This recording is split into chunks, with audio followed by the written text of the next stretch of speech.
નમસ્તે વિદ્યાર્થી મિત્રો, ગુડ મોર્નિંગ. કેમ છો? મજામાં છો ને મિત્રો? આજે આપણે પરમાણુ બંધારણનું 16મો લેક્ચર જોવા જઈ રહ્યા છીએ. બરાબર છે. લાસ્ટ લેક્ચરમાં આપણે બોહરના પરમાણુ નમૂના આધારિત જે દાખલા ગણ્યા હતા તેના ઉપર હતો.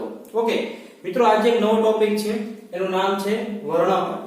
ઓકે, હવે તમે ધોરણ 10 માં મિત્રો ભણી ગયા છો. વર્ણપટનો એક નાનો અમથો ખ્યાલ તમે બધા મેળવી ચૂક્યા છો. વર્ણપટ તમને ખબર છે કઈ રીતે? પ્રિઝમ છે, ખબર ને? તેની પર આપણે સફેદ પ્રકાશનું કિરણ આપાત કરીએ તો સામેની બાજુ આપણને 7 રંગનો એક પટ્ટો મળતો હતો, જાનીવાલી કિનારા પ્રમાણે. બરાબર છે. તો તેને શું કહેવામાં આવે છે મિત્રો? તેને કહેવામાં આવે છે વર્ણપટ. જે 7 રંગનો છે એને શું કહેવામાં આવે છે? વર્ણપટ કહેવામાં આવે છે. બરાબર. 7 રંગનો આપણે એક પટ્ટો મળે છે. તે જેવું તમે મેઘધનુષ્યમાં પણ જોઈ શકો છો. મેઘધનુષ્યમાં આપણે કેટલા રંગ હોય છે? 7 રંગ જ હોય છે. ઓકે, એટલે કહેવાનો મતલબ શું છે કે જે પ્રિઝમ છે તે જે સફેદ પ્રકાશ એટલે કે સૂર્યપ્રકાશ છે તેનું વિભાજન કરી નાખે છે, 7 રંગોમાં વિભાજન કરી નાખે છે. એના પરથી આપણને ખબર પડી કે જે સફેદ પ્રકાશ છે તે 7 રંગનો બનેલો છે. તે આપણે ધોરણ 10 માં આપણે ભણી ગયા છે. ઓકે, તો મિત્રો હવે થોડુંક આગળ જઈએ કે વર્ણપટ જે છે એ ખરેખર કેટલા પ્રકારના હોય છે. તો મિત્રો વર્ણપટ ખરેખર 2 પ્રકારના હોય છે. એક તો સ્વભાવને આધારે તેના ભાગને પાડવામાં આવે છે અને ત્યારબાદ ઉદ્ભવને આધારે તેનો ભાગ પાડવામાં આવે છે. બરાબર છે. સ્વભાવના આધારે તેના 2 પ્રકાર પડે છે, સતત, બીજો પ્રકાર પડે છે અસતત.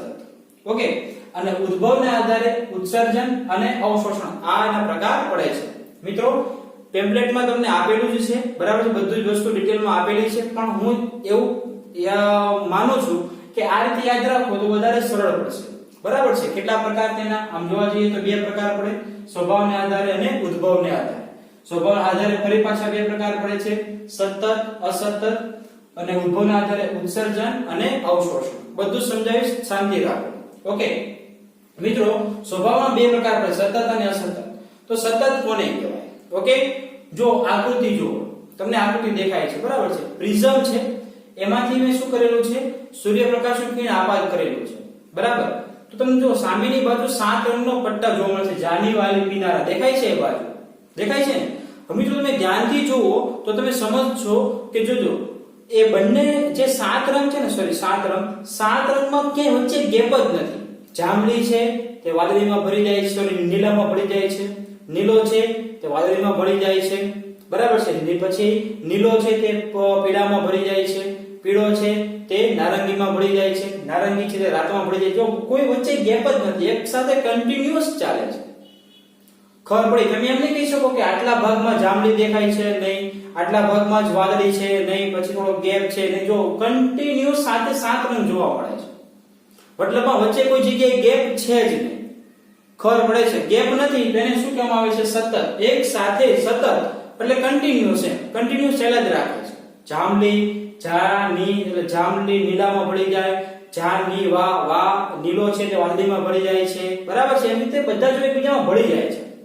ખબર પડે છે? કોઈ ગેપ નથી મળતો, એટલે મતલબમાં કન્ટિન્યુઅસ છે, વચ્ચે ક્યાંય બ્રેક જ નથી. ક્લિયર આટલું? ઓકે, એને શું કહેવામાં આવે છે? સતત કહેવામાં આવે છે. મિત્રો અસતત કોને કહેવાય? જો સમજો અસતત કોને કહેવાય છે. માની લો કે જો તમને પેલો રંગ બતાવેલો છે, બરાબર છે, જાનીવાલી કિનારા હતો ને, આમ જાનીવાલી કિનારા. ઓકે, તમે આને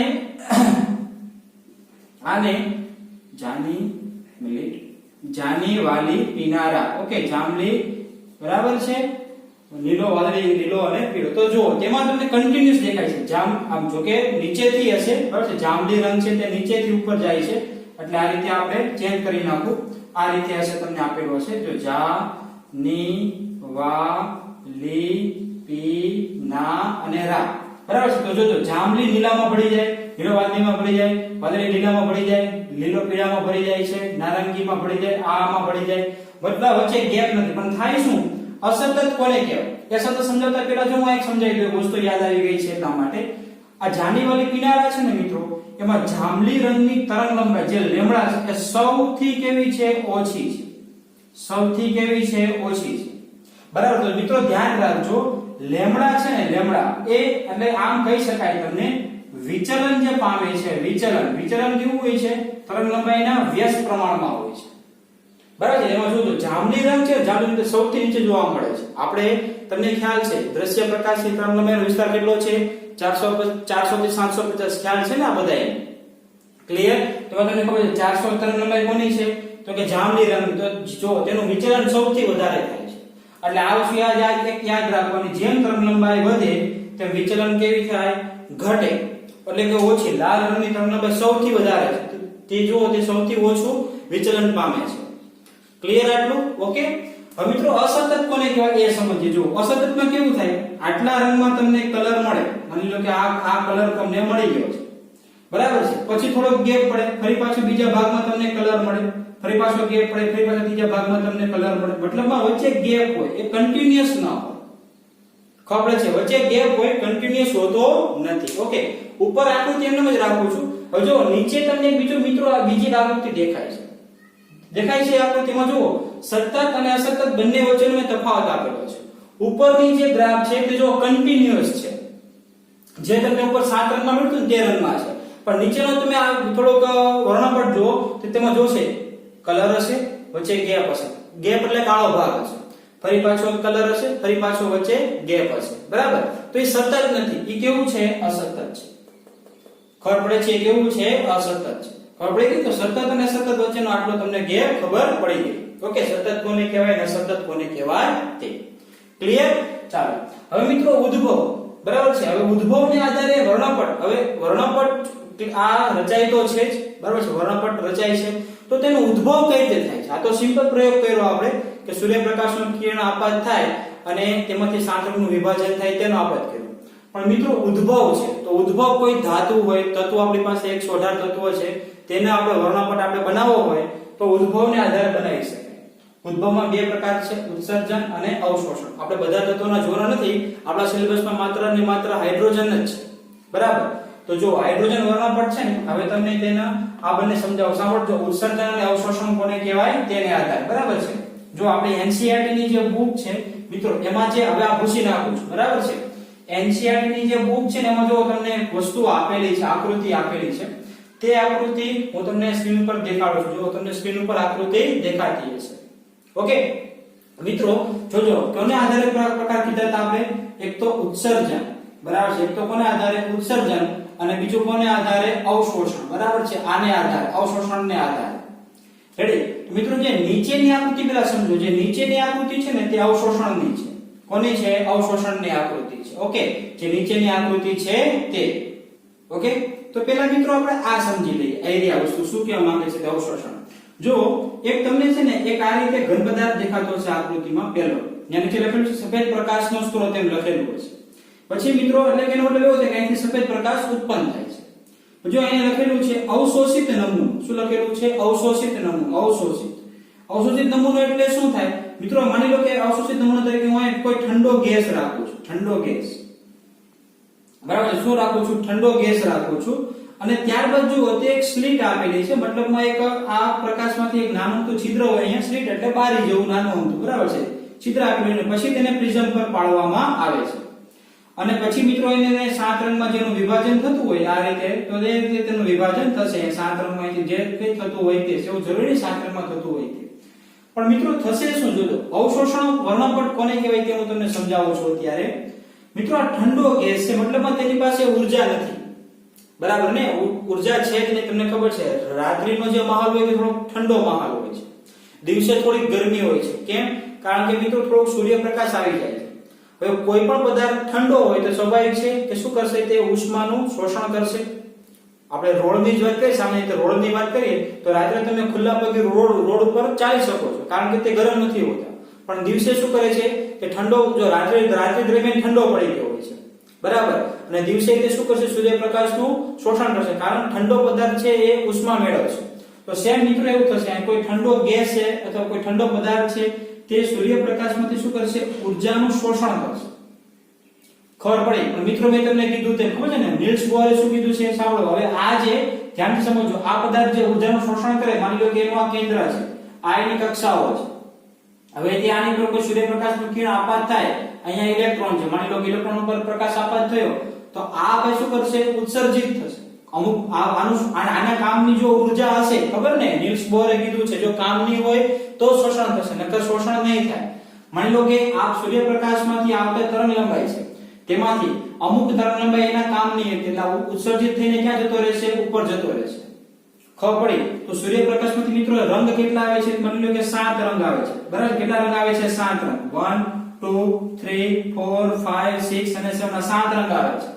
તેમાંથી શું કર્યું? ઇલેક્ટ્રોને એક 3 નંબરનું અને એક માની લો કે 5 નંબરનું રંગ હતો તેનું શોષણ કરી લીધું. જવાય છે ને, કારણ કે ઉપરની કક્ષામાં જશે, શોષણ થઈ જશે, એના કામની હશે તો જ. પણ મેં તમને કીધું માની લો કે 3 અને 5 નંબર છે એ રંગ એના કામનો હતો, તરંગ લંબાઈ વાળો, એટલે શોષણ કરી લીધું. શોષણ કરી લીધું તો મિત્રો હવે આમાંથી જે પ્રકાશ આપાત થયો, અહીંયાથી 7 રંગ હતા, 7.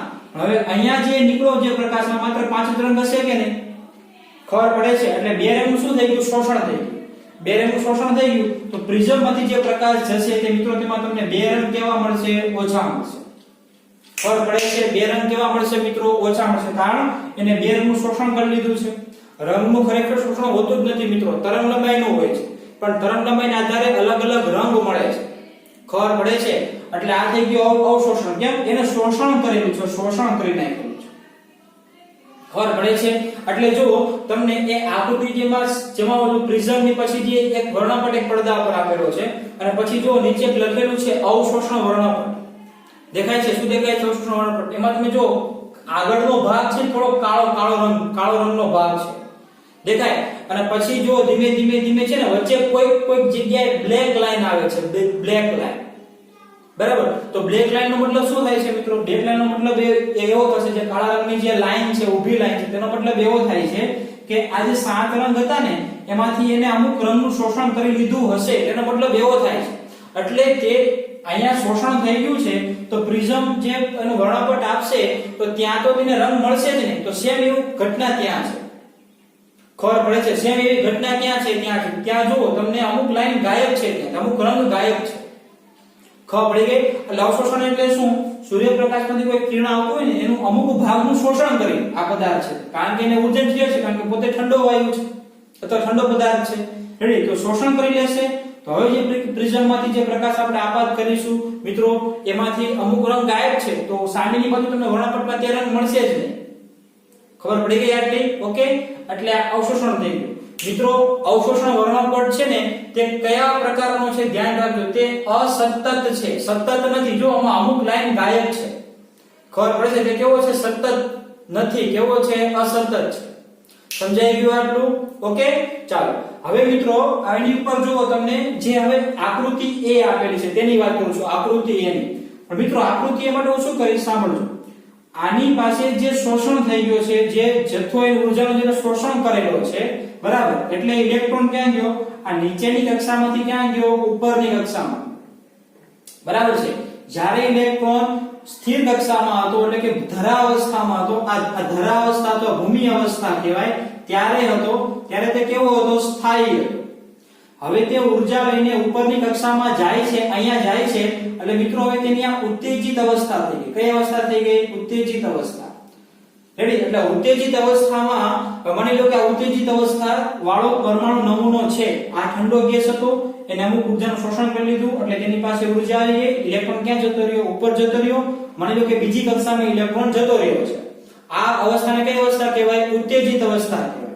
હવે મિત્રો આ જે ઉત્તેજિત અવસ્થા વાળો જે નમૂનો છે તે નમૂનાને હવે હું અહીંયા લઉં છું. સાંભળજો, તે નમૂનાને ઉત્તેજિત અવસ્થા વાળો ઠંડો ગેસમાંથી આપણે વર્ણપટ મેળવી લીધો એટલે અવશોષણ થઈ ગયું. હવે જે કક્ષા ઉપર જતી રહી છે, જે આ જે નમૂનો છે તે મિત્રો તે ઉત્તેજિત અવસ્થાનો નમૂનો છે. ઉત્તેજિત અવસ્થા પહેલા આપણે શું કર્યું હતું? સૂર્યપ્રકાશનો સ્ત્રોતમાં ઠંડા ગેસ ઉપર આપાત કરેલો પ્રકાશ, એટલે હવે આ ધરા અવસ્થામાં પણ અમુક પદાર્થનું શોષણ થઈ ગયું, ઇલેક્ટ્રોન ઉપર જતો રહ્યો, એટલે તેની જે અવસ્થા આવી ગઈ તે ઉત્તેજિત અવસ્થાવાળો નમૂનો ઉપર લઈ લીધો મેં. આમાંથી તો જે પ્રકાશનો જે તમને મળે છે પ્રિઝમની અંદર તે અવશોષણ કહેવાશે. પણ હવે આ નમૂનો, બરાબર છે, આ નમૂનો જે ઉત્તેજિત થઈ ગયો છે તેમાંથી મારે વર્ણપટ બનાવવો છે. તો શું કરીશ? તમને બધાને ખ્યાલ છે કે આ ઇલેક્ટ્રોન છે મિત્રો તે ઉત્તેજિત અવસ્થામાં રહી શકે નહીં, કારણ કે કોઈ પણ વ્યક્તિ હોય મિત્રો, કોઈ પણ વ્યક્તિ હોય તે સ્થાયી બને. બરાબર છે? તમે પણ સ્થાયી બનવાનો પ્રયત્ન કરો. તમે જમીન ઉપર ઊભા રહી શકો આરામથી, તમને કોઈ એમ કે ચલો 17 માળની કે 20 માળની બિલ્ડિંગ ઉપર પારી ઉપર ઊભા રહો તો રહી શકીએ આપણે નહીં. કેમ? એ આપણે ઉત્તેજિત અવસ્થા થઈ ગઈ, ઊંચાઈ વધારે છે, ને આપણે સ્ટેબલ નથી. આપણે ક્યાં સ્ટેબલ છીએ? નીચે સ્ટેબલ છે. તો ઇલેક્ટ્રોન પણ એવું જ છે, અહીંયા સ્ટેબલ નથી. તે સ્ટેબલ ક્યાં હતો? જ્યાં તેની મૂળ અવસ્થા હતી ત્યાં. ખબર પડી? એટલે આ ઇલેક્ટ્રોન અમુક સમય બાદ શું કરશે? વળી પાછો અહીંયા આવશે, બરાબર છે? એટલે કે પાછી પોતાની મૂળ સ્થિતિ પ્રાપ્ત કરશે. પણ મિત્રો નીચેની કક્ષામાંથી ઊર્જા મેળવીને તે ઉપરની કક્ષામાં ગયો હતો. હવે ઉપરમાંથી નીચે આવે છે તો તેને જે ઊર્જા મેળવેલી હશે તેનું શું કરશે? ઉત્સર્જન કરશે. ખબર પડે છે? અને આ ઉત્સર્જન કોના દ્વારા હશે મિત્રો? અમુક વિકિરણ દ્વારા હશે, બરાબર ને? તો મિત્રો એનો મતલબ એવો થયો કે આ પણ શું કરે છે? વિકિરણનું ઉત્સર્જન કરે છે. ખબર પડી ગઈ આટલી? ઓકે. તો આમાંથી જે વિકિરણનું ઉત્સર્જન થાય તેને મિત્રો સીધા પ્રિઝમ ઉપર લો, એટલે કે પહેલી આકૃતિ. હવે જો પહેલી આકૃતિ ઉપર લખેલું છે ઉત્તેજિત નમૂનો. હવે એમાંથી નીકળતા વિકિરણને સીધા પ્રિઝમ પર આપણે લઈશું તો અહીંયા તમને કંઈક વર્ણપટ મળશે, અહીંયા તમને કંઈક રંગ મળશે, બરાબર? હવે તે રંગ કયા હશે મિત્રો? અહીંયા તમને જે રંગ મળેલા હતા, બરાબર, અહીંયા તમને જે રંગ મળેલા હતા તે કેવા હતા? સૂર્યપ્રકાશમાંથી શોષાઈ ગયા હતા, તે અહીંયા ગાયબ હતા. ખબર પડી? અહીંયા કેવા હતા? ગાયબ હતા. પણ મિત્રો હવે જે રંગનું શોષણ થઈ ગયું હતું, ખબર છે ને? મેં તમને શું કીધું કે 1 2 3 4 5 6 7 આટલા રંગ આવે છે, એમાંથી ત્રીજો અને પાંચમો શોષાઈ ગયો છે. તો અહીંયા તમને કેટલા રંગ મળશે? 1 2 4 5 1 2 4 6 અને 7 મળશે કે નહીં? ખબર પડી? 3 અને 5 કેમ કે શોષાઈ ગયા. પણ હવે મિત્રો અહીંયા 3 અને 5 આની પાસે છે, તો આ જે ઉત્સર્જન કરશે કોનું કરશે? માત્ર 3 અને 5 નું જ કરશે. ખબર પડી? અહીંયા તમને રંગ કેટલા મળશે? માત્ર 3 અને 5 જ મળશે. અહીંયા કયા ગાયબ હશે? 1 2 4 6 અને 7 ગાયબ હશે. ખબર પડી અમારી વાત? ઓકે. એટલે થાય શું કે જે ઉત્તેજિત એટલે કે જે ઉત્સર્જન પરમાણુનો જે નમૂનો છે, બરાબર છે, અને અવશોષનો વર્ણપટ જે મળે છે, આ બંને વર્ણપટ છે એકબીજાના કેવા છે? વિરોધી છે. જે આમાં હશે તે વર્ણપટની રેખાઓ આમાં નહીં હોય, અને જે વર્ણપટની રેખાઓ આમાં હશે તે આમાં નહીં હોય. ખબર પડે છે? તો જો જ્યાં અવશોષણ વર્ણપટ હોય તેની ઉપરની બાજુ જો તો નીચે લખેલું છે ઉત્સર્જન વર્ણપટ, દેખાય છે? એમાં જો જે જગ્યાએ કાળો ભાગ છે ઉત્સર્જન વર્ણપટમાં ધ્યાનથી જુઓ, જે જગ્યાએ કાળો ભાગ છે ને તે અવશોષણ વર્ણપટમાં જો રંગીન ભાગ હશે, અને અવશોષણ વર્ણપટમાં જ્યાં કાળો ભાગ છે ત્યાં અવશોષણ વર્ણપટમાં જો ત્યાં રંગીન ભાગ છે. ખબર પડી? એટલે બંને વર્ણપટ ઉત્સર્જન હોય કે અવશોષણ વર્ણપટ હોય, બંને વર્ણપટ કેવા છે? એકબીજાના વ્યસ્ત છે, વિરોધી છે. જ્યાં ઓલી રેખા મળે છે ત્યાં કાળો ભાગ છે, આ કાળો ભાગ છે, ત્યાં આ રંગીન ભાગ છે. અને બંને ઉદાહરણ કોના છે? અસતતના છે, બરાબર ને? અસતતના તરંગ લંબાઈ મળે છે, પાછી ગાયબ છે, ફરી પાછી ગાયબ છે. પણ મિત્રો હવે તમે આ બંનેને ભેગા કરી દેશો તો મિત્રો જે વર્ણપટ બનશે એ વર્ણપટ કેવો બનશે? યસ, કેવો બનશે? સતત વર્ણપટ બનશે મિત્રો. કેવો બનશે? સતત વર્ણપટ. બંનેને ભેગા કરી દો તો જે જગ્યાએ ઉત્સર્જનમાં રંગ ગાયબ છે તે જગ્યાએ અવશોષણ વર્ણપટમાં છે, બરાબર ને? અવશોષણમાં જે ગાયબ હતા તે ઉત્સર્જનમાં હાજર છે. બંનેને ભેગા કરી દો તો કેવો બને? સતત વર્ણપટ બને છે. ખબર પડી ગઈ? તો મિત્રો આ કહાની છે કોની? ઉત્તેજિત અને અવશોષણ વર્ણપટની. મારી વાત સમજાય છે આટલી? ઓકે. તો મિત્રો આપણે કેટલા પ્રકાર જોયા? 4 વર્ણપટના. 4 બે પ્રકાર કોના આધારે? સ્વભાવના આધારે. અને બે પ્રકાર કોને આધારે જોયા આપણે? ઉદ્ભવના. કઈ રીતે વર્ણપટ ઉત્પન્ન થાય છે તે. ખબર પડી ગઈ આટલી? ઓકે. ચાલો તો મિત્રો આ વસ્તુ યાદ રાખજો. હવે આપણે જે કામનો વસ્તુ છે તે આપણે જોવા જઈ રહ્યા છે. મિત્રો આપણી કામની વસ્તુ છે હાઇડ્રોજન વર્ણપટ. તો તે આપણે ચાલો ભણીએ. ચાલો મિત્રો ભણીએ હાઇડ્રોજન વર્ણપટ. મિત્રો એકદમ સિમ્પલ છે અને કોમ્પિટિટિવ એક્ઝામના સવાલ માટે પણ આઈએમપી છે. સિમ્પલ છે, પાછો આઈએમપી છે, એટલે આમાંથી માર્ક્સ કવર થઈ જાય એવું છે. જો એક સાદો પ્રયોગ જ છે માત્ર. મિત્રો કઈ રીતે? તે આપણી પાસે એક કાચની નળી હોય, બરાબર છે, તેમાં આપણે હાઇડ્રોજન વાયુ ભરી દઈએ, H2 ગેસ, બરાબર છે, H2 ગેસ ભરી દીધો છે. મિત્રો આ નળી ઉપર આપણે શું કરીએ? ઊંચું વોલ્ટેજ લાગુ પાડીએ, બરાબર છે. વોલ્ટેજ કેવું લાગુ પાડીએ? આપણે એકદમ ઊંચું લાગુ પાડી દઈએ. તો શું થાય છે મિત્રો? આમાંથી એક વાદળી રંગનું કિરણનું ઉત્સર્જન થાય છે. સાંભળજો, ઉત્સર્જન થાય છે એવો શબ્દ બોલું છું. એનો મતલબ શું થયો હશે કે આ વિદ્યુત દ્વારા ઇલેક્ટ્રોન છે તેને ઊર્જા મેળવેલી હશે અને તે ઉપરમાંથી ક્યાં ગયો હશે? સોરી, નીચેમાંથી ઉપરની કક્ષામાં ગયો હશે અને ફરી પાછો ક્યાં આવેલો હશે? તો કે નીચે આવેલો હશે. ખબર પડી મારી વાત? એટલે ઉત્સર્જન થયું હશે તો આ ઉત્સર્જિત જે પ્રકાશ છે ને મિત્રો, એ પ્રકાશનો જે રંગ છે તે વાદળી રંગનો હોય છે. કેવો રંગનો હોય છે? વાદળી. અને જ્યારે આને આપણે પ્રિઝમ પર આપાત કરીએ છીએ અને તેને ફોટોગ્રાફિક પ્લેટ ઉપર શું કરીએ છીએ? પરાવર્તન કરીએ છીએ અથવા આપાત કર્યા હોય છે. બરાબર છે? તો મિત્રો આપણને અલગ અલગ પ્રકારની 6 શ્રેણી જોવા મળે છે. કઈ શ્રેણી જોવા મળે છે આપણને? કેટલી શ્રેણી જોવા મળે છે મિત્રો? 6 શ્રેણી. આ 6 શ્રેણી એ અલગ અલગ વૈજ્ઞાનિકોએ શોધેલી, એટલા માટે તેનું નામ પડી ગયું છે 6 નામ તો અલગ અલગ છે પણ જોવા કેટલી મળે છે આપણને? 6 શ્રેણી જોવા મળે છે. ઓકે, જો મિત્રો બાજુની આકૃતિ જો, એમાં મેં આ પ્રયોગ વર્ણવેલો છે. જો દેખાય છે એક ડિસ્ચાર્જ ટ્યુબ છે, બરાબર? એની પરથી આપણે વિદ્યુત વોલ્ટેજ આપીએ છીએ, કિરણ ઉત્સર્જિત થાય છે, પ્રિઝમ પર પાડીએ છીએ અને સામેની બાજુ જો ઉત્સર્જન કરીએ છીએ તો લે સર અહીં તો માત્ર 4 જ રેખા છે, તમે તો 6 શ્રેણીની વાત કરો છો. જો શબ્દ સાંભળજો, ત્યાં માત્ર 4 જ રેખા છે, અહીંયા 6 શ્રેણી છે. ત્યાં હું રેખા બોલું છું, અહીંયા હું શ્રેણી બોલું છું. બરાબર છે? તો ત્યાં રેખા છે, શ્રેણી નથી. શ્રેણી માત્ર એક જ છે. એ કઈ શ્રેણી છે હમણાં હું વાત કરું. ઓકે, ત્યાં એક જ શ્રેણી છે. ખબર પડી ગઈ? આવી તમને કેટલી શ્રેણી જોવા મળે છે? 6 શ્રેણી. મિત્રો શ્રેણીની અંદર રેખા છે એટલે તમે અહીંયા શું કરો છો? અહીંયા તમને 6 શ્રેણી મળે તો 1 2 3 આવી રીતે માની લો કે આ શ્રેણીની અંદર આ એક શ્રેણી, પછી થોડો ગેપ, ફરી પાછી આ બીજી શ્રેણી, ફરી પાછો ગેપ, ફરી પાછી આ બીજી શ્રેણી, ફરી પાછો આ ગેપ, આ ત્રીજી શ્રેણી. એમ તમને 6 શ્રેણી જોવા મળે. પણ શ્રેણી શેનાથી બને છે? શ્રેણી મિત્રો રેખાથી બને છે. એટલે શ્રેણીની અંદર રેખા આવેલી છે. તો આ 4 રેખા છે. એ રેખા કયા નંબરની શ્રેણી ઉપરની છે મિત્રો? બીજા નંબરની શ્રેણી ઉપર છે. અને બીજા નંબરની શ્રેણીનું નામ છે બામર શ્રેણી. કઈ શ્રેણી નામ છે? બામર શ્રેણી. ઓકે, હું 6 શ્રેણી નામ આપું છું. એ શ્રેણી જે બતાડેલી છે કઈ શ્રેણી છે? બામર શ્રેણી છે. ઓકે, ચાલો જો મિત્રો નીચે જુઓ, તમને હવે બીજી આકૃતિ બતાડું છું. એમાં જો, એમાં તમને મેં 6 શ્રેણી આપેલી છે. જો ઉપર જો LA લખેલું હશે, બીજામાં BA લખેલું છે, ત્રીજામાં PA લખેલું હશે. બરાબર છે? તો એ 6 શ્રેણીના નામ કયા કયા? તો જો આ બાજુ પાછું બીજું પોસ્ટર બતાડું છું. એમાં જો 6 શ્રેણીના નામ આપેલા છે. પહેલી કઈ શ્રેણી છે સાંભળજો. હું આને આ રીતે યાદ રાખું છું. એ રીતે યાદ રાખો તો વધારે સરળ પડશે.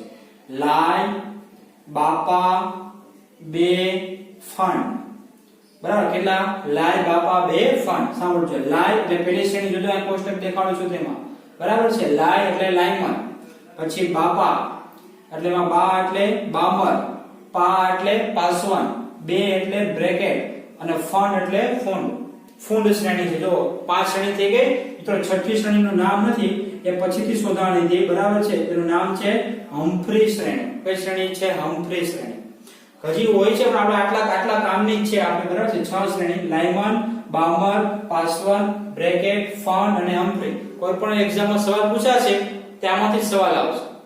બરાબર છે? કે 12 થી સવાલ આવશે નહીં. ક્લિયર આટલું? ઓકે, ચાલો. તો આ તમને શ્રેણી ખબર પડી ગઈ. હવે મિત્રો સર ઓલી જે રેખા દેખાય છે તે રેખા કેમ ત્યાં દેખાય છે? અને સર તમે કેમ કીધું બામર શ્રેણીની છે, બીજી કોઈ શ્રેણીની કેમ નથી? તો મિત્રો એનો જવાબ તમને જો અહીંયાથી મળે છે. આ જે પોસ્ટર તમને દેખાય છે ને એમાં તમે ધ્યાનથી જુઓ તો લાયમન શ્રેણી છે ને, લાયમન શ્રેણી જુઓ પાર જાંબલીમાં આવે છે. બામરનો જો વર્ણપટ વિસ્તાર જુઓ તો તે તમને દ્રશ્યમાનમાં આવશે.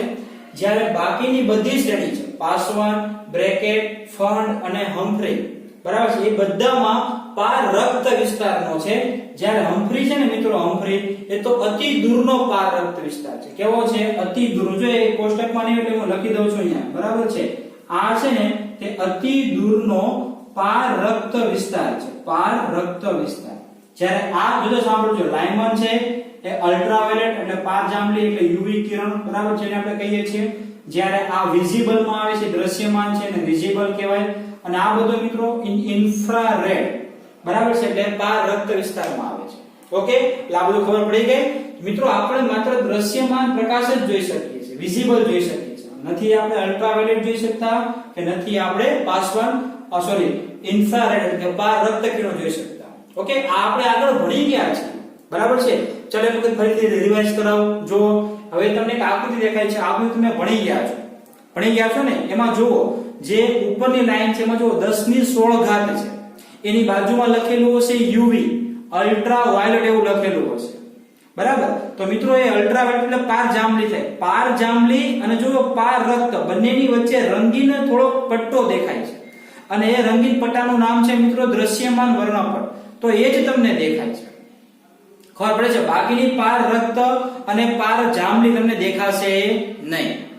ખબર પડી ગઈ? તો લાઇનમાન શ્રેણી છે મિત્રો એ પાર જાંબલીમાં આવે છે, યુવી માં આવે છે, જ્યારે બાકીની બધી પાસવાન, બ્રેકેટ, ફંડ અને હમ્ફ્રી બધી શેમાં આવે છે? પાર રક્ત. અને એ બંનેની વચ્ચે વિઝિબલ દેખાય છે, દ્રશ્યમાન. એવું જો નીચે તમને આપેલું છે જાનીવાલી પિનારા 450 થી 750 નેનોમીટર હોય એમાં તમને જોઈ શકાય છે. ખબર પડી ગઈ આટલી આકૃતિ? ઓકે, મારી વાત સમજાઈ ગઈ બધાને? ચાલો, તો આટલું ક્લિયર થઈ ગયું બધાને? સમજાઈ ગયું કઈ રીતે 6 શ્રેણી જોવા મળે છે, શું છે શું નથી તે? બરાબર. હવે મિત્રો આપણે થોડી વધારે માહિતી મેળવીએ કે સર આ લાઇનમાન શ્રેણી કઈ રીતે રચાય, બામર કઈ રીતે રચાય, પાસવન કઈ રીતે રચાય, બ્રેકેટ કઈ રીતે રચાય, ફંડ કઈ રીતે રચાય અને હમ્ફ્રી કઈ રીતે રચાય. બરાબર છે? તે આપણે બધું ડિટેલમાં આપણે ભણવાના છે. હાઇડ્રોજન વર્ણપટ બધાને ક્લિયર થઈ ગયો? ઓકે, કઈ રીતે શુદ્ધ કરવાનું છે તે બધાને ખ્યાલ પડી ગયો ને? ઓકે, ચાલો હવે મિત્રો આપણે ભણીએ આપણે આ 6 શ્રેણી વિશે. ચાલો મિત્રો ભણીએ વિવિધ પ્રકારની 6 શ્રેણીઓ કઈ રીતે મળે છે તે. ઓકે, જો મિત્રો આપણે આ વાત ઓલરેડી કરી ચૂક્યા છીએ, ફરી એકવાર તમને સમજાવું છું અહીંયા. બરાબર કે મિત્રો માની લો કે આ પહેલી કક્ષા ગોળ હોય છે, પણ આપણે સમજવા માટે આ રીતે હું આ રીતે લાઇનિંગ દર્શાવું છું.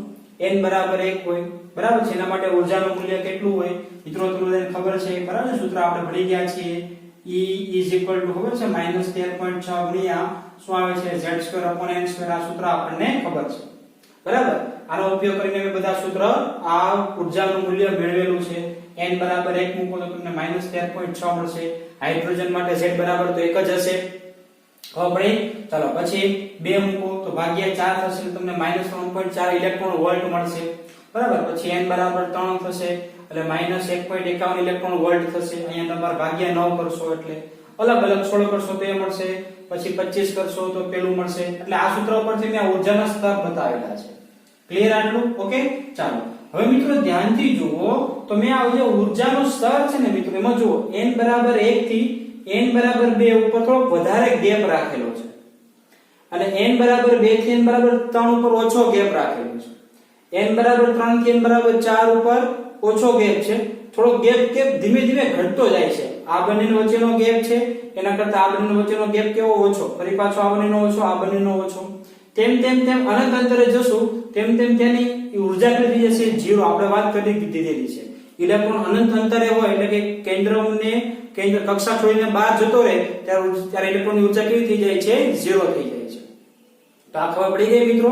ઓકે, મિત્રો આપણે હાઇડ્રોજન વર્ણપટ ભણેલો તેનો શબ્દ બોલેલો ઉત્સર્જન વર્ણપટ. શું બોલેલો? ઉત્સર્જન વર્ણપટ. જ્યારે નળીમાં હાઇડ્રોજન વાયુ ભરેલો ત્યારે એને આપણે શું આપેલું? વિદ્યુત આપેલો. તો શું થયું? તે નીચેથી ઉપલા લેવલ ઉપર ગયો હશે. હવે તે એક્સાઇટેડ નમૂનો છે તે મેં લઈ લીધો અને તેમાંથી કિરણો ઉત્સર્જિત થયા તો વાદળી રંગનો ઉત્સર્જિત થયો. એટલે શું થયું હશે કે ઊર્જા લઈને નીચેથી ઉપર ગયો. હવે પાછો ઉપરથી ક્યાં આવે છે? નીચે આવે છે. બરાબર ને? ઉપરથી ક્યાં આવે છે? નીચે આવે છે. બરાબર. તો તે દરમિયાન જે તરંગલંબાઈ અથવા જે કિરણનું ઉત્સર્જન થતું હશે તો તે આપણને મળશે. ઓકે, જો ધ્યાનથી સમજો. માની લીધું કે જો ધ્યાનથી સમજો, માની લો કે 1 માંથી 2 માં ગયો, ફરી પાછો 2 માંથી ક્યાં આવે છે? 1 માં. એટલે જો ઉત્સર્જન છે એટલે ઊંધું લખું છું. 2 માંથી ક્યાં આવે છે? 1 માં આવે છે. ખબર પડી? અથવા એવું પણ શક્ય થઈ શકે કે ઊંચું વોલ્ટેજ હતું તો પહેલી કક્ષામાંથી સીધો ત્રીજી કક્ષામાં જતો રહ્યો હોય અને ત્રીજી માંથી પહેલામાં આવી શકે. આવું પણ થયું હોય એટલે ત્રીજી માંથી પહેલામાં આવે તો પણ આ રીતે એક તમને રેખા મળે. જો હું બોલું છું રેખા મળે એમ બોલું છું. ખબર પડે છે? શ્રેણી મળે નથી બોલતો, રેખા મળે એમ બોલું. અથવા એવું પણ થઈ શકે કે કૂદકો મારીને ચોથી કક્ષામાં જતો રહ્યો હોય અને પાછો પહેલી કક્ષામાં આવે એટલે ચોથી કક્ષામાંથી પણ એક મળી શકે. એ રીતે મિત્રો તમને 5મી કક્ષામાંથી મળી શકે. એ રીતે મિત્રો તમને 6ઠી કક્ષામાંથી 7મી 8મી 9મી ડેશ ડેશ ડેશ અનંત અંતરેથી પણ તમને આવી રીતના મળી શકે. આમ ખબર પડે છે મિત્રો? ઇલેક્ટ્રોન ગમે તે ઉત્તેજિત અવસ્થામાં હોય અને ત્યાંથી તે કોઈ પણ એટલે કે ધરા અવસ્થા n બરાબર 1 માં આવે તો મિત્રો n બરાબર 1 માં આવે તો મિત્રો આને કહેવાય લાયમન શ્રેણી કહેવાય. કઈ શ્રેણી કહેવાય? લાયમન શ્રેણી. કે સર કેમ નામ આપી દીધું? સાંભળજો. બે શ્રેણી કેમ નામ આપ્યું છે? બે માંથી એકમાં આવ્યો એટલે વિકિરણ ઉત્સર્જન થયું હશે. વિકિરણ ઉત્સર્જન થયું હશે એટલે તરંગ લંબાઈ ઉત્સર્જન થશે. એટલે બે માંથી એકમાં આવે એટલે કઈક તરંગ લંબાઈ હશે, અથવા ત્રણ માંથી એકમાં આવે એટલે કઈક તરંગ લંબાઈ ઉત્સર્જિત કરશે. ચાર માંથી એકમાં આવે તો કઈક તરંગ લંબાઈ ઉત્સર્જિત કરશે. તો આ પહેલી રેખાની તરંગ લંબાઈ, બીજી રેખાની તરંગ લંબાઈ, ત્રીજી રેખાની, ચોથી, એમ કરતા કરતા અનંત અંતરની તરંગ લંબાઈ. તો મિત્રો આ તરંગ લંબાઈનો એક સમૂહ મળશે, એક શ્રેણી મળશે, અને એ શ્રેણીને નામ આપી દીધું લાયમન શ્રેણી. લાયમન શ્રેણી કોને કહેવાય? કોઈ પણ ઉત્તેજિત અવસ્થામાંથી ધરાવસ્થા એટલે કે n બરાબર 1 માં આવે શ્રેણી કઈ શ્રેણી કહેવાય? લાયમન શ્રેણી કહેવાય. શ્રેણી શું કામ પડી? ખબર પડી? કારણ કે આ એક તરંગ લંબાઈ નથી, આ તરંગ લંબાઈની શું છે? વિશાળ રેન્જ છે. બે માંથી એકમાં આવે ત્યારે કઈક અલગ હશે, ત્રણ માંથી એકમાં આવે ત્યારે કઈક અલગ હશે, ઉત્સર્જિત થતા વિકિરણની તરંગ લંબાઈ બોલું છું અલગ હશે. ચાર માંથી એકમાં આવે ત્યારે કઈક અલગ હશે. એટલે એ જે શ્રેણી રચાઈ છે, મિત્રો શ્રેણીને નામ આપી દીધું લાયમન શ્રેણી નામ આપી દીધું છે. ખબર પડી ગયા? ઓકે. હવે મિત્રો એવું પણ થઈ શકે, સાંભળજો, કોઈ બીજો પરમાણુ હોય, એક્સાઇટેડ સ્ટેટ હોય, તો શું થાય કે ત્રણ માંથી હવે n બરાબર 1 માં આવે તો આ સમજાઈ ગયું, આપણને લાયમન શ્રેણી સમજાઈ ગઈ, બરાબર છે. લાયમન શ્રેણી મિત્રો કઈ જગ્યામાં આવે છે? આપણે વાત થઈ ગઈ છે અલ્ટ્રા વાયોલેટ વિસ્તારમાં આવે છે. પાર જામનીમાં આપણને દેખાશે નહીં પણ થશે ખરા. રેડી? તો બામર શ્રેણી કઈ રીતે બને મિત્રો? બામર શ્રેણી જેમ n બરાબર 1 માં આવે ને તેમ બામર માટે n બરાબર 2 છે. એટલે કે આમ થઈ શકે 3 માંથી 2 માં આવ્યું હોય, અથવા 4 માંથી 2 માં આવે, બરાબર છે, 5 માંથી 2 માં આવે. એ રીતે અલગ અલગ રીતે ક્યાંથી આવે? તો કે અહીંયાથી 6 6 7 8 ઇન્ફિનિટી માંથી આવે. મતલબમાં ગમે ત્યાંથી જો n બરાબર 2 માં આવે તો એને જે શ્રેણી બને, શ્રેણીને કઈ શ્રેણી કહેવાય? બામર શ્રેણી કહેવામાં આવે છે. ખબર પડે છે બામર શ્રેણી કઈ રીતે બને છે? ઉત્તેજિત અવસ્થા કોઈ પણ હોય ત્યાંથી કઈ જગ્યાએ આવવો જોઈએ? બીજી શ્રેણીમાં આવી જાય તો તમને કઈ શ્રેણી કહેવાય? બામર શ્રેણી કહેવા મળશે. ઓકે, ખબર પડી ગઈ આટલી મારી વાત? ઓકે, ચાલો. તો પાસવન કઈ રીતે બનશે? તો પાસવન હવે કોના માટે મિત્રો? હવે તમને આવડી ગઈ ને પાસવન કોના માટે હશે? પાસવન માટે n બરાબર 3, બરાબર છે. તો શું થશે? 4 માંથી 3 માં આવે, 5 માંથી 3 માં આવે, અથવા ઇન્ફિનિટી માંથી આમાં આવે તો તમને પાસવન મળે. ખબર પડી? 6 7 8 લઈએ તો કોઈ પણ ધરાવસ્થામાંથી માની લો કે આ પાસવન શ્રેણી થઈ ગઈ, આ પાસવન શ્રેણી બ્રેકેટ જોતી હોય તો બ્રેકેટ માટે n બરાબર 4 બનશે. જો અહીંયા લખી નાખું, આ લાયમન શ્રેણી, આ બામર શ્રેણી, આ પાસવન શ્રેણી. બ્રેકેટ માટે n બરાબર 4 આવશે, પાસવન માટે n બરાબર કેટલા આવશે? 5 આવશે. ખબર પડે છે? સોરી, આ લાયમન, બામર, પાસવન, અહીંયા બ્રેકેટ આવશે. સોરી મિત્રો, બ્રેકેટ આવશે, બરાબર છે. કઈ શ્રેણી મળશે આપણને? બ્રેકેટ. ઓકે, પછી આવશે પાસવન. તો પાસવન માટે 5 માં પડશે, બરાબર છે, ગમે ત્યાંથી આવે 5 માં પડશે. ઇન્ફિનિટી સોરી 5 માં પડે એટલે અહીંયા ઉપર, આ સોરી ભૂલ થઈ, યસ, અહીંયા પાસવન બરાબર જ હતું મિત્રો, સોરી પાસવન બરાબર જ હતું. અહીંયા કઈ આવશે? બ્રેકેટ આવશે, બરાબર. 4 માં પડે છે એટલા માટે 5 માંથી 4 માં આવે. પછી પાસવન માટે 6 માંથી 5 માં આવે, 7 માંથી 5 માં આવે, 8 માંથી 5 માં આવે, તો બધી પાસવન કહેવાશે. અને હમ્ફ્રી માટે કઈ આવશે મિત્રો? ફંડ માટે કઈ આવશે? તો કે n બરાબર કઈ મૂકીશું આપણે? જોજો, લાયમન, બામર, પાસવન, બ્રેકેટ અને ફંડ. અહીંયા ફંડ આવશે. સોરી, આ કઈ શ્રેણી મળશે તમને? ફંડ મળશે, બરાબર. આ ફંડ મળશે. જોજો, n બરાબર લાયમન, બામર, પાસવન, બ્રેકેટ, ફંડ, અને છેલ્લે તમને જે મળશે કઈ મળશે? હમ્ફ્રી માટે મળશે. ટૂંકમાં ખબર પડી ગઈ? તો જો અહીંયા લખી દઉં છું તમને લાયમન શ્રેણી માટે મિત્રો, લાયમન શ્રેણી માટે સાંભળજો ધ્યાનથી. હવે આના માટે છે લાયમન શ્રેણી માટે n બરાબર 1 હશે, બામર માટે n બરાબર 2, પાસવન માટે n બરાબર 3, બ્રેકેટ માટે n બરાબર 4, ફંડ માટે n બરાબર 5 અને હમ્ફ્રી માટે n બરાબર કેટલા આવશે? 6 આવશે. સમજાઈ ગયું આટલી મારી વાત? ઓકે, ખ્યાલ પડે છે? ઓકે, હવે મિત્રો બીજી એક વસ્તુ સમજીએ, ધ્યાનથી સમજજો. આપણે આની તરંગ લંબાઈ શોધવાની કીધી છે મિત્રો. તરંગ લંબાઈ જો તમારે શોધવી હોય તો ધ્યાનથી સમજજો કે આના માટે એક રીડબર્ગ એક સૂત્ર આપેલું છે તરંગ લંબાઈ શોધવાનું. કઈ રીતે? સાંભળજો. n બરાબર 2 માંથી સોરી n બરાબર 2 માંથી n બરાબર 1 માં આવે એટલે કંઈક વિકિરણ ઉત્સર્જન થશે. એ વિકિરણ પાસે કંઈક તરંગ લંબાઈ હશે. એ તરંગ લંબાઈ કેટલી? તેના માટે રીડબર્ગ એક સૂત્ર તારવ્યું છે. કઈ સૂત્ર તારવ્યું છે? ચાલો હું તમને કહું. જો તમને ખબર છે કે ડેલ્ટા E બરાબર મિત્રો, ડેલ્ટા E બરાબર સૂત્ર કયું છે? વાપરવું પડશે ને ડેલ્ટા E નું. કેમ? કારણ કે બામર આ થાય છે શું? 2 માંથી 1 માં આવે, 3 માંથી 1 માં આવે, કૂદકો મારે છે. તો ડેલ્ટા E નું સૂત્ર કયું છે મિત્રો? ડેલ્ટા E નું સૂત્ર આપણને ખ્યાલ છે, R ઇન્ટુ આપણે શું મૂકીએ છીએ અહીંયા? n સ્ક્વેર i માઈનસ કઈ મૂકીએ છીએ આપણે n square f into z square. આટલું બધાને ખ્યાલ જ છે. ઓકે, હવે મિત્રો હું ડેલ્ટા i બરાબર hc upon લેમ્ડા લખી શકું કે નહીં? આ તો આપણને ખબર જ છે ને કઈ રીતે, કારણ કે e સૂત્ર કેવું છે hc બાય લેમ્ડા. બસ મેં એનો ઉપયોગ કરી દીધો. તો આ સૂત્ર કેવું બનશે? અહીંયા r ઇન્ટુ શું બનશે 1 upon n square i minus 1 upon શું બનશે n સ્ક્વેર f ઇન્ટુ શું લાગશે z સ્ક્વેર. ખબર પડી ગઈ આટલી? ઓકે, ચાલો તો હવે મિત્રો આના માટે જો સાંભળજો, હું hc ને છેદમાં જવા દઉં તો શું બનશે? અહીંયા 1 upon lambda is equal to, અહીંયા સોરી r નથી લખતો, બરાબર છે, 1 ની વેલ્યુ ફિક્સ કરી નાખો તો અહીંયા 13.6 લઈ, બરાબર ને? r ની વેલ્યુ આપણને ખબર છે, જૂલ માં લઈએ, ઇલેક્ટ્રોન વોલ્ટ માં લઈએ, ગમે માં લઈએ. અત્યારે મેં શેમાં લીધી છે? ઇલેક્ટ્રોન વોલ્ટ માં. અહીંયા આપણે ઇલેક્ટ્રોન વોલ્ટ માં લઈ લઈએ તો કેટલી મળશે? 13.6 ના છેદમાં શું આવશે? hc. ઓકે, અહીં સૂત્ર કેવું બનશે? 1 upon n square i minus 1 upon n square f into શું લાગશે z સ્ક્વેર. બરાબર. તો મિત્રો 13.6 કેવો છે? અચળાંક છે. h અને c પણ કેવા છે? અચળાંક છે. તો મિત્રો આ બંનેનો આ બધું અચળાંક છે, તો આના માટે એક નવો અચળાંક, બરાબર છે. તો અહીંયા 1 upon lambda is equal to મૂકી દઈએ આપણે આ અચળાંકને આપણે આગળ ભણી ગયા છે. અચળાંકને કયો અચળાંક કહે છે મિત્રો? રીડબર્ગ અચળાંક કહેવામાં આવે. કયો અચળાંક કહેવામાં આવે છે? રીડબર્ગ અચળાંક. ઓકે, ચાલો અહીંયા 1 upon શું બનશે? n square i minus 1 upon કયું આવશે? n square f into z square. બરાબર. 1 upon લેમ્ડા વાળું સૂત્ર હોય ત્યારે મિત્રો રીડબર્ગ અચળાંક જે છે એનું મૂલ્ય કંઈક અલગ છે.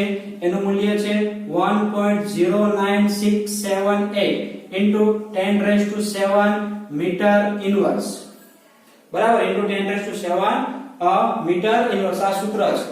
બરાબર. હવે ધ્યાનથી સમજજો મિત્રો, આ 1 upon લેમ્ડા ને તમને ખબર છે, 1 upon લેમ્ડા ને આપણે કહીએ છીએ v બાર. v બાર એટલે તરંગ આંક અથવા તરંગ સંખ્યા. તેના માટે સૂત્ર કયું બનશે? 1.09678 into 10⁻⁷ into 1 upon n square i minus 1 upon n square f into z square. આ સૂત્ર બનશે. ખબર પડે છે?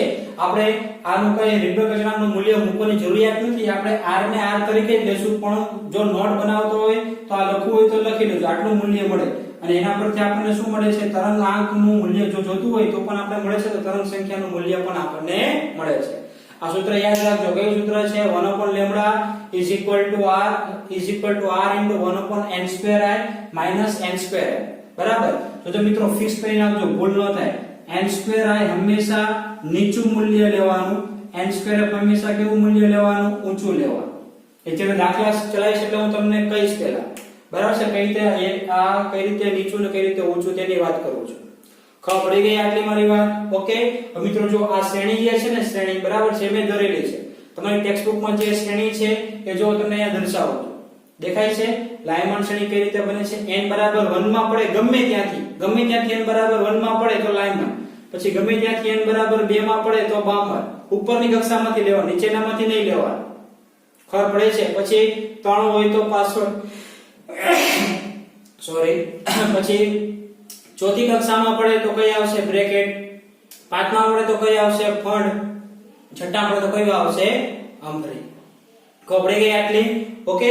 તો ચાલો આ થઈ ગયો તમારો એક નાનો તો ભાગ પૂરો થયો, બરાબર છે. હવે મિત્રો આપણે આ લાયમન શ્રેણી અને બામણ શ્રેણી બધી અલગ અલગ જે શ્રેણી છે તેની આપણે મહત્તમ તરંગ લંબાઈ અને ન્યૂનતમ તરંગ લંબાઈ કઈ રીતે મળે તે આપણે જોઈએ. પરંતુ મિત્રો તે હવે આપણે નેક્સ્ટ લેક્ચરમાં જોઈશું, બરાબર છે. નેક્સ્ટ લેક્ચર પણ અગત્યનો જ છે મિત્રો. આજનો લેક્ચર ખૂબ જ સરસ રીતે સમજાવેલો છે. એક બે વખત જોવો, વારંવાર રિપીટ કરો. અને નેક્સ્ટ લેક્ચરમાં મારે આ સૂત્રનું કામ છે, એટલે સૂત્ર તમે મોઢે કરીને આવજો. ઓકે, ક્લિયર આટલું? બરાબર છે. ચાલો, તો આ બધું ખબર પડી ગઈ હશે તમને બધાને. એક બે વખત વિડિયો જો, એકદમ સિમ્પલ છે, આરામથી આવડી જશે. તો ચાલો મિત્રો મળીએ નેક્સ્ટ લેક્ચરમાં. Good bye.